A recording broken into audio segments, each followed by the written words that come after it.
ಕುಮಟಾ ಹೊನ್ನಾವರ ವಿಧಾನಸಭಾ ಕ್ಷೇತ್ರದ ಕಾಂಗ್ರೆಸ್ ಮುಖಂಡರು ಹಾಗೂ ಕೆಪಿಸಿಸಿ ರಾಜ್ಯ ಪ್ರಧಾನ ಕಾರ್ಯದರ್ಶಿಯಾದ ಸುಷ್ಮಾ ರಾಜಗೋಪಾಲ್ ರೆಡ್ಡಿ ಅವರು ರಾಜ್ಯದ ಮುಖ್ಯಮಂತ್ರಿಯಾಗಿ ನೂತನವಾಗಿ ಆಯ್ಕೆಯಾದ ಡಿಕೆ ಶಿವಕುಮಾರ್ ಅವರನ್ನ ಭೇಟಿಯಾಗಿ ಅಭಿನಂದನೆ ಸಲ್ಲಿಸಿದ್ರು. ಅವರ ನಿವಾಸಕ್ಕೆ ಭೇಟಿ ನೀಡಿ ಆತ್ಮೀಯವಾಗಿ ಶುಭವನ್ನ ಕೋರಿದ ಅವರು ರಾಜ್ಯದ ಸಮಗ್ರ ಅಭಿವೃದ್ಧಿ ಹಾಗೂ ಜನಪರ ಆಡಳಿತ ಹಾಗೂ ಜನರ ನಿರೀಕ್ಷೆಗೆ ತಕ್ಕಂತೆ ಉತ್ತಮ ಆಡಳಿತ ನೀಡುವಲ್ಲಿ ಅವರು ಯಶಸ್ವಿಯಾಗಲಿ ಎಂದ ಅವರು ಅವರ ನೇತೃತ್ವದ ಕರ್ನಾಟಕ ಸರ್ಕಾರವು ಅಭಿವೃದ್ಧಿ, ಸಮೃದ್ಧಿ ಮತ್ತು ಜನಕಲ್ಯಾಣದ ಹೊಸ ಅಧ್ಯಾಯವನ್ನ ಪ್ರಾರಂಭಿಸಲಿ ಎಂದು ಶುಭವನ್ನ ಕೋರಿದ್ರು.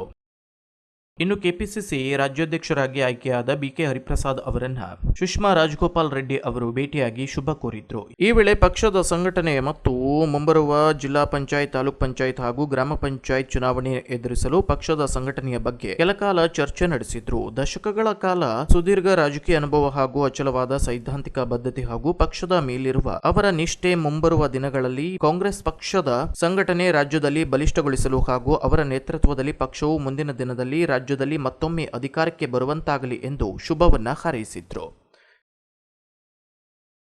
Koojalli Times News, Kumta.